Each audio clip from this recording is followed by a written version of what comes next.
We all want to win the gold medal. And in any sport, you do that by striving for excellence and not by skiing downhill and yelling at all your competitors, get out of my way, you loser. The difference between living a fulfilling life and being thwarted in life can often be a very slim margin. And often that margin can be the difference between looking at what we have in common instead of what we differ on. Welcome to Conservative Coffee Hour. I'm Stanley Smith. For over a year, we've been searching for compelling messaging that speaks to freedom and the rights of individuals and our United Nation. We discuss topics such as abortion, death rate, health, environment, guns, election fraud, and the economy.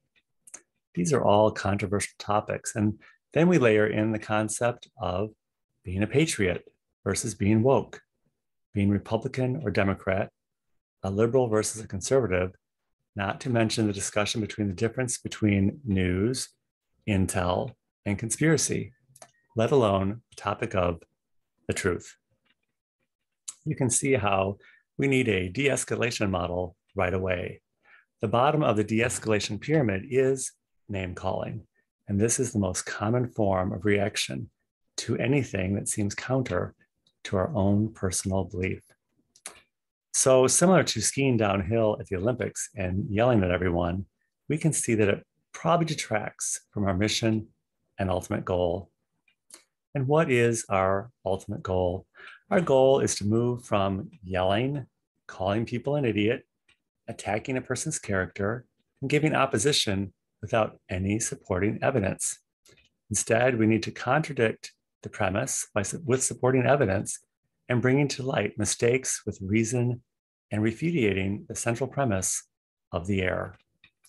Last week at Conservative Coffee Hour, we had guest John Paul Moran, who is developing a rating system to rate candidates based on a constitutional metrics, and David Chitauskas, who's running for Attorney General in the state of Illinois.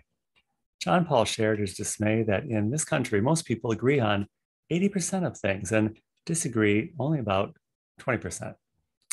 Yet our politicians pander to the cutting edge of the 20% difference, because often this is where the percentage is that's going to get them over the finish line in an election. This is often why the majority feel left behind and ignored, because in many cases, we are. This is a rather inconvenient truth. Plus, it's compounded by systemic corruption, which is like gasoline on this fire.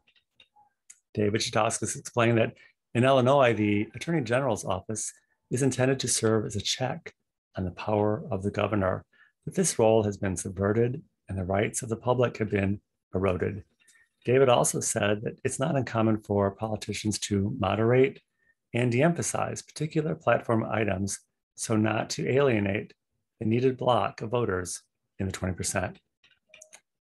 There is a difference between running a campaign and serving in office. Some people never evolve from running for office to actually fulfilling the role of the office.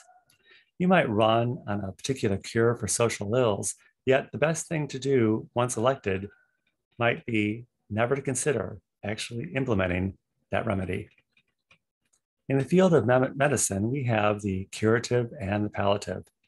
Palliative is managing life to have a comfortable and enjoyable life for as long as you can.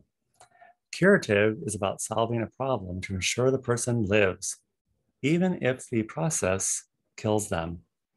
Unfortunately, we've all experienced this. The cure is worse than the problem.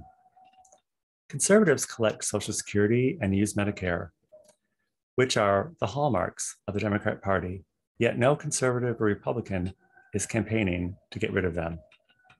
At the Northshore and Urban Cocktail Party of polite society, there's always the window dressing of liberalism. To talk otherwise means you'll never be invited back. Yet most of these people live rather conservative lives, and if they feel threatened, these are the first people to call 911. For all the talk about it, where is the progress or progressivism? Look around our city and our state and ask, where's the progress? Conservatives can be for social programs and liberals talk a good talk, but there never seems to be any progress. So Are we all speaking out of our ass? Both Republican and Democrat? Probably. It's called hypocrisy. We never hear about this on the evening news. News is entertainment and opinion. Remember, of course, it's on TV. Intel is more akin to discernible facts, and conspiracy theory is a great way to make sense out of disparate facts as a way of explaining the world that increasingly does not make any sense. And it's only conspiracy until it shows up on the evening news.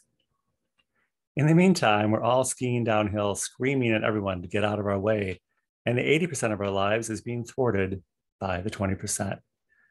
We're going for the gold, yet somewhere along the way, our chance to live a happy life slipped away, especially if you're living here in Cook County. If you would like to join us at Conservative Coffee Hour, I will include my email in the description of this video, and I'll be happy to send you an invite. And I look forward to seeing you very, very soon.